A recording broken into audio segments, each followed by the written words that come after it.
friend and pioneering soul within the Lumina Guild, Mary Morrison. And we're going to have a conversation about trust and practice. But just before we go there, Mary, pause 1 minute.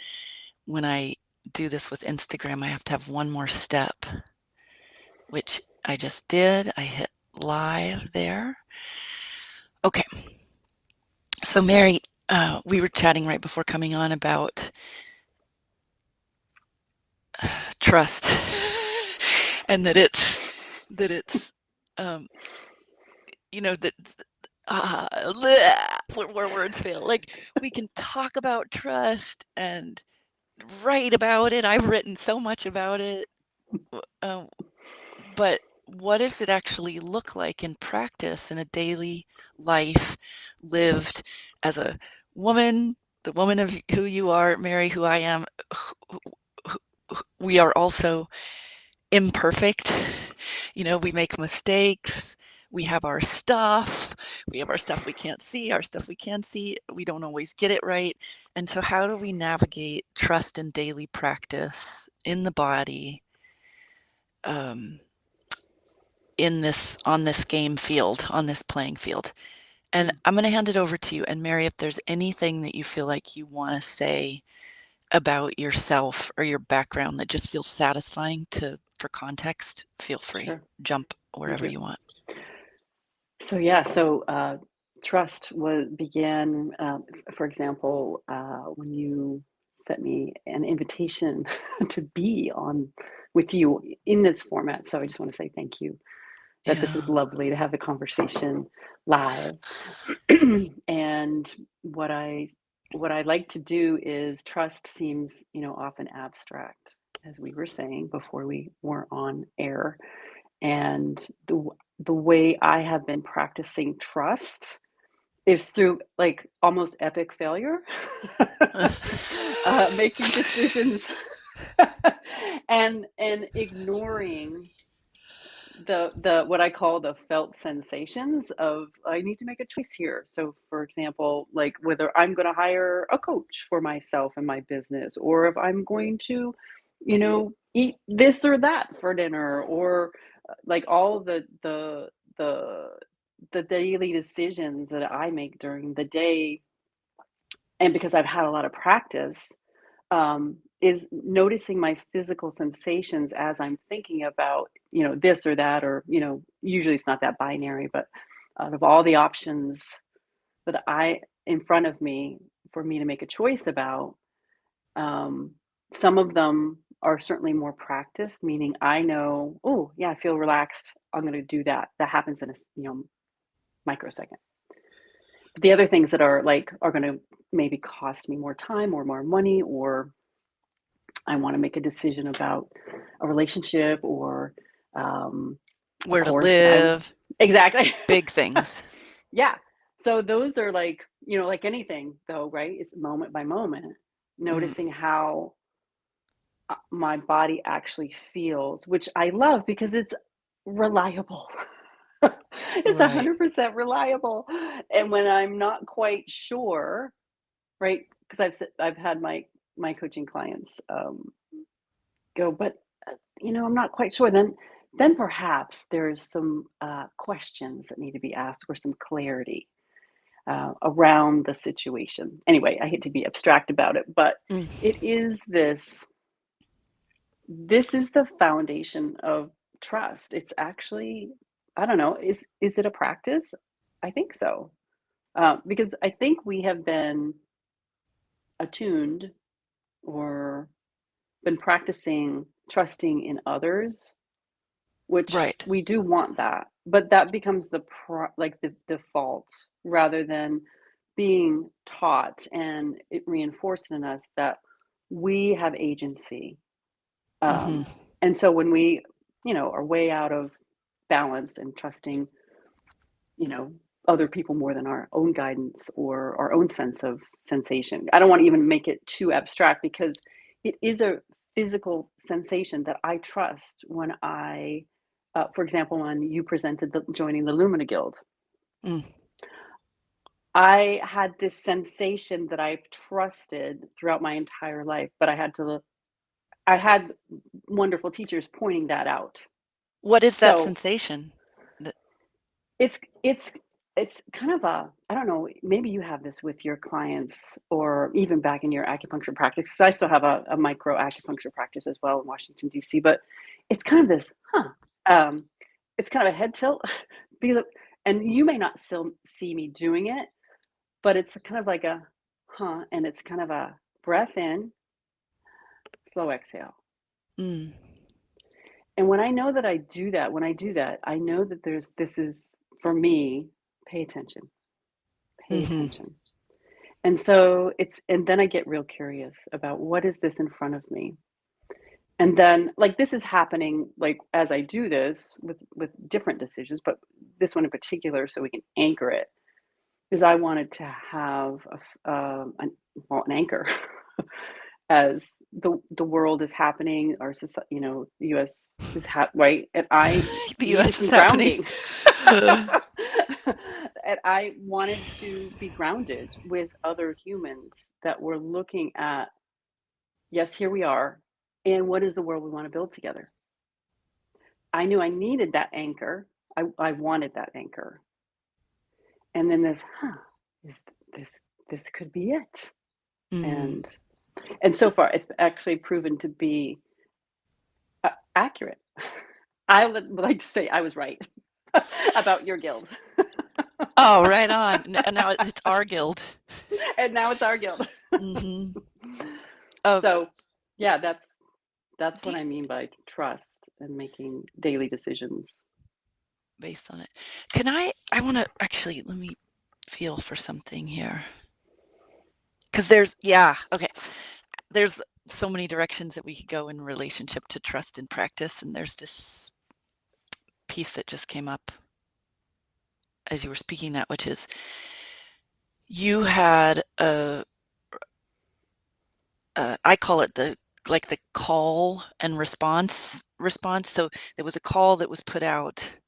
Right now, we're still talking about the Lumina Guild. There was a Yep. call that was put out, and you heard the call. Synchronicity brought you together with it. You saw the email or whatever it was, and then you felt an internal recognition, resonance. There was a Mhm. resonance there, and you chose to take action and make a decision which puts you into closer proximity to that thing that you were feeling resonance with.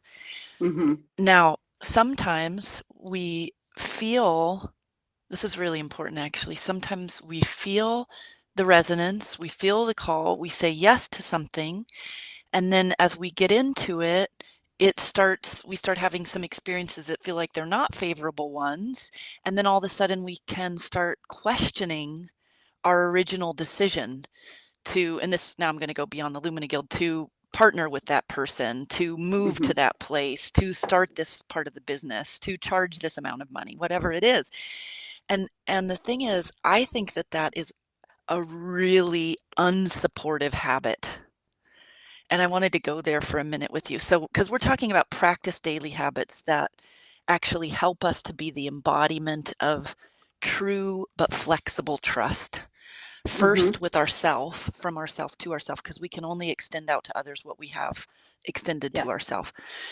But anytime when I really realized this and it was on a silent meditation retreat that I really saw the pattern of this and how destructive or how undermining it is to us building a strong foundation of progressive trust or deepening trust. And that is to retroactively like look back from where I am now and make a decision in the past, bad or wrong, because I'm experiencing something unwanted in the moment. And then therefore, as soon as I'm in that, I'm in the victim position. Mm. I'm locked in the victim position. And then from the victim position, all I can do is blame or Mhm. project. Those are really the only Mhm. options. So I could blame myself for making the decision, or I could blame the other person because maybe they talked me into it, whatever. Or I could project something out onto the thing that I joined or took part in, blah, blah, blah. And all of that just keeps these karmic um, cycles alive that are at the core, they're disempowerment patterns. Mhm. So we have to have trust in ourself and in our decision making to get out of disempowerment patterns. And as you said so beautifully, we can only access it in the moment. And this Mhm. piece that I'm weaving in is yeah, we can access it in the moment by trusting our decisions that we take moving forward, but it also has to do with how we reflect on the decisions that we've made in the past. Yeah, I mean, as you talk, I think of a decision that I made about a program, um, because all of the pieces were presented as this is everything you're gonna get and all the details. And I was like, yes. I also know, like, I think that this is it. This feels like that. Okay, yeah. Because there's also like, it's kind of like, breathe, breath, and like, okay, like it's kind of a bright spark that only I know, recognize in my body. Mm, So true story. I proceeded forward, and then something shifted in the presentation of what you're gonna get that I was like, huh, but not a huh, like more of like scrunching the eyebrows yeah. and going, that wasn't the deal. Mm, So all because what I'm saying is I still went forward with it though. mm, So when mm, I look back at that, mm, I had a sensation that says, wait, you need to ask questions, Mary, get some more clarification. And I ignored it. mm, Because that's why, I really mm, mm, deeply mm, over my life experience can say this is nothing comes out of the blue. It comes out of oblivion. mm, Just and this not trusting that sensation, even though I have felt that sensation of like, wait, but I really wanted the outcome that mm. this person was promising. And it just Are you kind of talking about what are you talking about a different situation now or about Lumina Guild? Because I'm also like, oh, do no. we need to have a conversation? Let's do it. No, Maybe this is not about now, but something. after. No, this is about a totally different program that I signed up Oh, for, a oh, coaching program. And it was like, yes. And then it became, huh? you're right. I don't know. But I was like, oh, here's a warning sign for me. Oh, it'll be fine. Oh, I'll Right. say that. Glossing It'll be over. fine. That's like yellow flag. Right. And Right. so that's what I mean by trust because Right. we all do this though. We have this like, wait a minute. And I know at that one, it's like, oh, it'll be fine. I know my mental, very practiced way of thinking. My ego is like, okay, just keep plowing forward. Don't ask questions. It'll be fine, right? Because it seems so amazing, but things changed, and so I feel like I wish I would have asked more questions because it Mm, was a very high ticket program, and mhm, I look back thinking, I mean, I got what I got, but I didn't get the full value. And I think, mm. well, no, You actually, I know for didn't my, know a better way of saying that, can I say it? Tell me if this feels true yeah, to you. You didn't get what you felt like that high ticket price would ensure that you would get. exactly. Mhm. Because I Yeah. wasn't true to myself and I didn't listen to myself saying, wait, something's changed. Mm, Ask questions, Mary. mm, Then I could have proceeded with my yes or my no or a mm, counter offer. Because mm, what I say is, listen, every upset that you have, upset meaning something's off, doesn't mean necessarily anger, but it could be that. Every mm, upset is a request in disguise, right? So there mm. was I a love that phrase. request or demand. And so I could have Ah. said, wait a minute, could we tell me what's shifted and why or blah, blah, blah, gotten clear. When I move out of the lack of clarity, mm, like ripple, Or ripples yeah, I away. know what you mean. Like there was a wobble that started and then you overrode the wobble Exactly. and plowed into the and then that you always have to you that has to be cleaned up later, basically. Exactly. And it really never was. And it Mm, was kind of like I was coming to head with the person that was leading it. And, mm, mm, it was okay. And then it was turbulent, and then mm, okay, because I would be like, well, I'm going to make this okay because I have enough skill and to move forward and get the value out of it. But it doesn't have that. It doesn't have to be that rough of a ride either. The way I know mm, what's really true, if it feels smooth, if I'm coming to it with integrity and clarity, I've asked all my questions and then going, okay, now it is definitely a clear yes. And so, in yeah. in, in contrast, actually, what I was doing is like the Lumina Guild was smooth and easy, and continues to be that way. So I know that was the right choice for me. This other thing, I have moments of like, oh, a little bit of tension. Could have Mm, redirected those funds to something different, but I didn't. mm, And so now it's like, okay, moving mm. on. good, Um, good practice in reaffirming and trusting my physical body with the decisions I'm making. do you feel like, Mary, this is a really putting you on the spot question, but what is the question?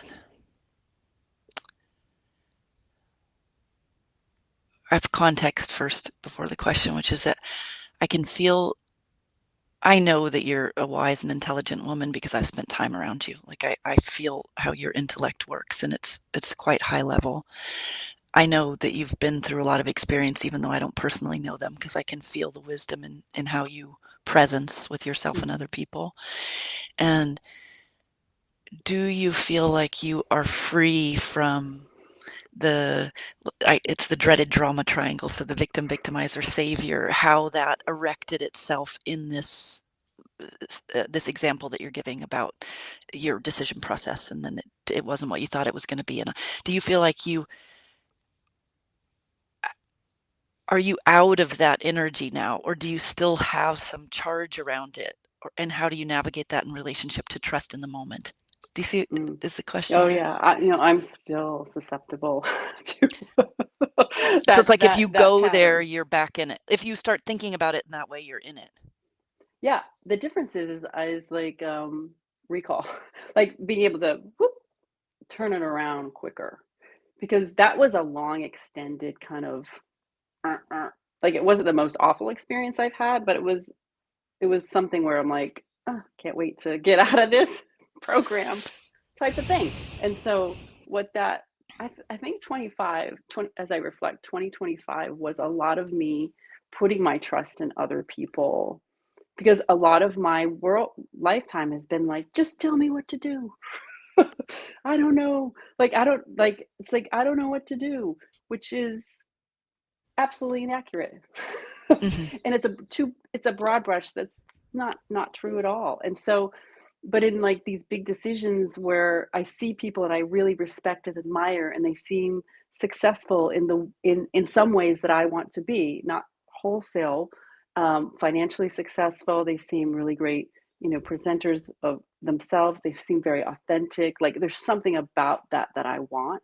Hmm. And so 2025 was about like me wanting to take on somebody else's stuff and like but not which is fine, we could do it, but digest this year's about digesting, metabolizing that and making it my own with my wisdom, with my Yes, yes, yes, yes, yes, yes. the That's super clear. integration of that is what has started to take effect in 2026. So, and Hmm. that's when I now feel I can really deliver on my own programs and offerings that I'm up to, that I feel much more solid in who I am. And Mm. so, based on that experience. So, was that experience incredibly valuable? Absolutely. Extremely, Yeah. extremely, like Yeah. extremely. Always say about coaching um, containers or relationships, you don't always get what you want, like what you think that you want going into it, but you always get what you need to get what you want through your own agency. Beautiful. Absolutely. And like if that rings true, which it does for me, but I've had to go on a journey to really know that then you're free and the other person's free. We can no longer really blame. I mean, we can, and we can enter into that and we can feel the stickiness, but then as soon as we pop back out into this, if we could call it a higher truth, it's a higher truth that can nest the relative truths, which are also true. You had this experience, you had feelings, there were some things that came down, but when that's nested in this higher truth, then you're free and they're free and everybody can get on with their business. We're no longer trying to ensnare each other in these Exactly. dynamics. Exactly. Yep. Yeah, And I will say that I'm mostly free because even when I talk about it, there is less of a sensation of regret, I can much feel more that. than ever been. There's probably like another 1% that I can just opt right now to say, I'm done with that. Fully free, moving on because look Ooh, where I am now. I'm excited with my life. I'm I excited felt with that. 2026. Dang, I really felt that. Oh, Mary, the dialogue just could not be more timely and perfect. I really want to say something, but it'll take us a little bit over time. I did text my next person, so we have a few more minutes. Do you have a few more Sure. minutes? Yeah. But I also want to feel if we can satisfyingly go there right now. Uh,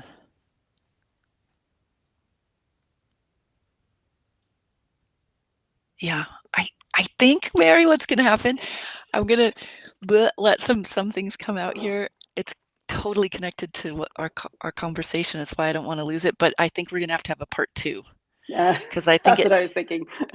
it'll Let's probably not set us up squeeze for it the too much. next. Yeah. Yeah. Um, 2025 was a really challenging year for me in so many ways. Like I actually felt like I felt levels of insecurity that I only like embodied insecurity, the likes of which I had only remember feeling when I was 13. Like that Yes. bad. I would have these, I mean, it was just hard in that sense because I'm like, what is happening? Who am I? What am I going to feel? And then I would freak out. I'm like, oh my God, is this the new normal? What's going to happen Right. to me? Um, Oh, but yeah, that's an awful thought. I was facilitating oh, Kiara just opened the door. I was facilitating a I have a mastermind where people invested at a really significant level in order to be in it, and uh, there was a in the beginning there was a few people that were like really feeling like they weren't getting what they wanted and needed out of it, and they had certain expectations that they felt like I wasn't meeting.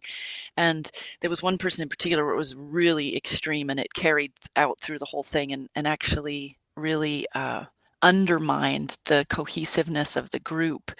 And it felt like no matter what I did to attempt to resolve, to have conversations with this person, we would have conversations and I would think things were smooth, and then she would come out of left field and do something really undermining, like really Mm, like mm, high school shit. mm, mhm. And I would just be kind of like scrambling because it was triggering for me. Oh, how do I take care of myself and take care of this group when this is happening? And do I have to make some kind of hard call? And what would that look like? Like all this is going on while I'm also feeling like I'm in high school.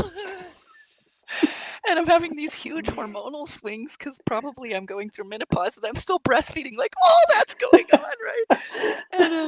And I had a version of myself that like basically this person, it felt like she represented a voice inside my head that I had spent over half my life with. It was a very Mm. high level critic.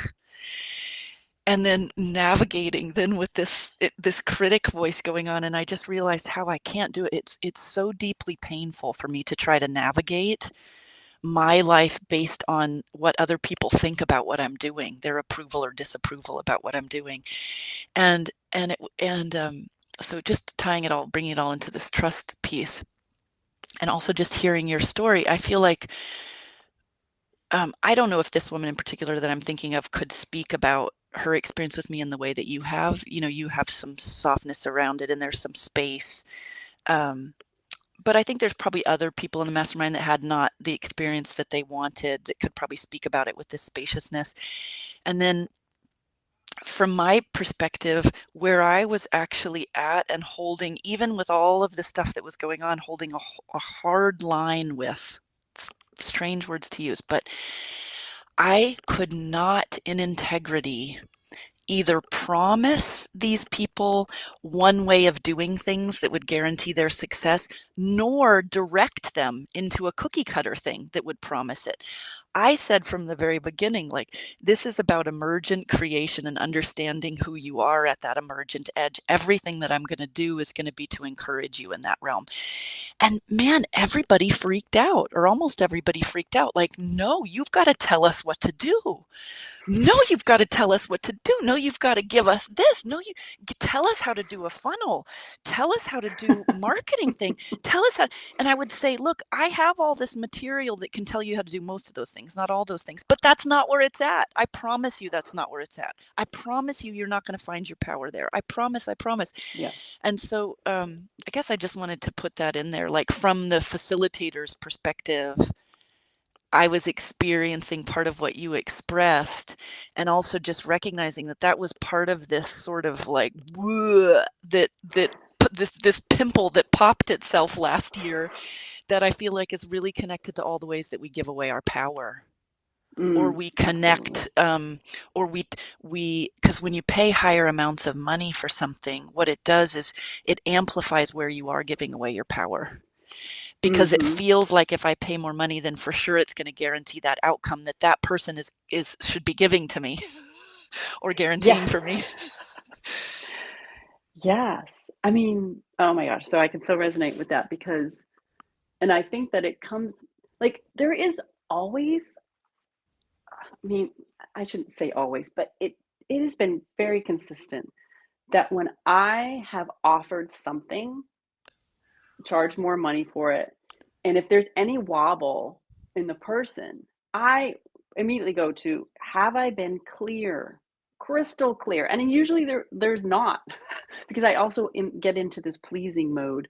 Like I either get overly invested and I'm stressed out trying to make it all happen for this person and I'm out of integrity and they're still not Mhm. happy. Mhm.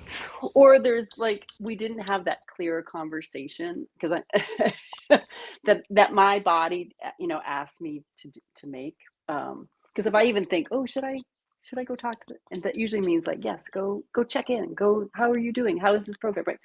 And I'm only saying this because just to bring back like there's there is always a yellow flag for me, Mm. and it's my choice to pay attention to that Mm. and see when I do what happens much smoother, right? It's Mm.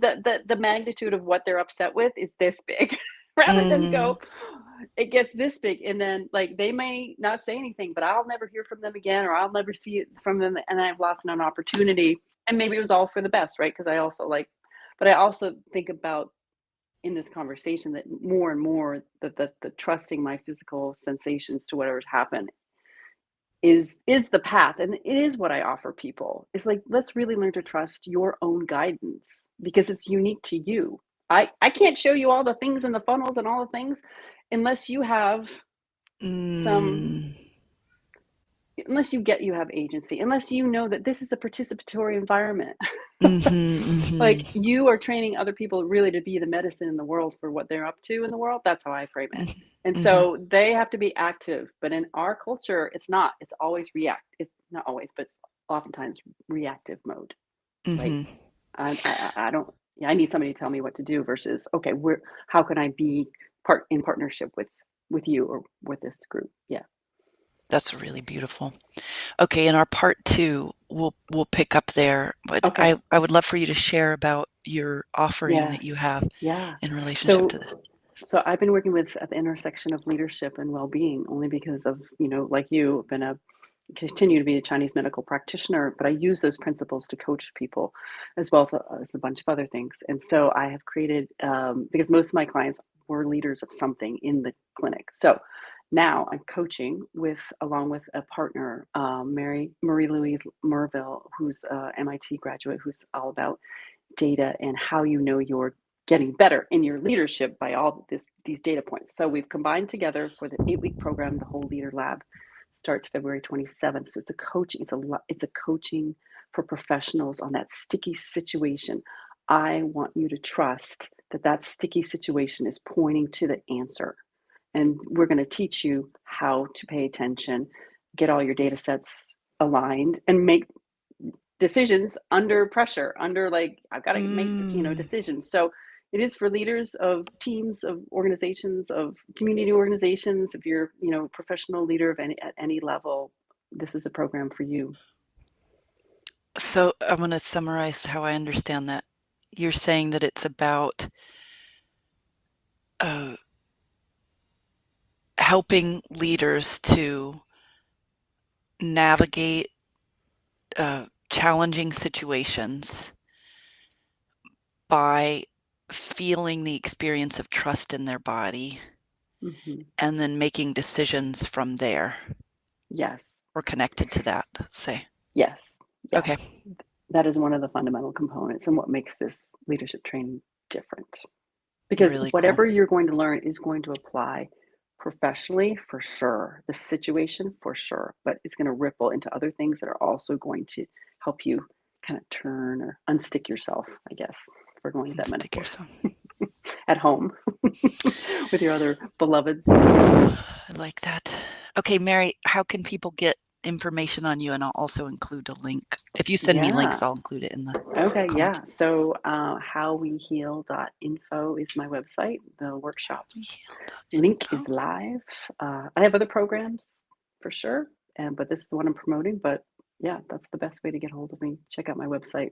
Book a Okay. call if you're curious. Let's just talk and yeah, see what's right for you. Okay. Thank you so much, Thank you Mary. so much, Tiffany. This was Stay on so one sec. fun. I'm just going to end the stream. Thanks for everyone Will do. watching.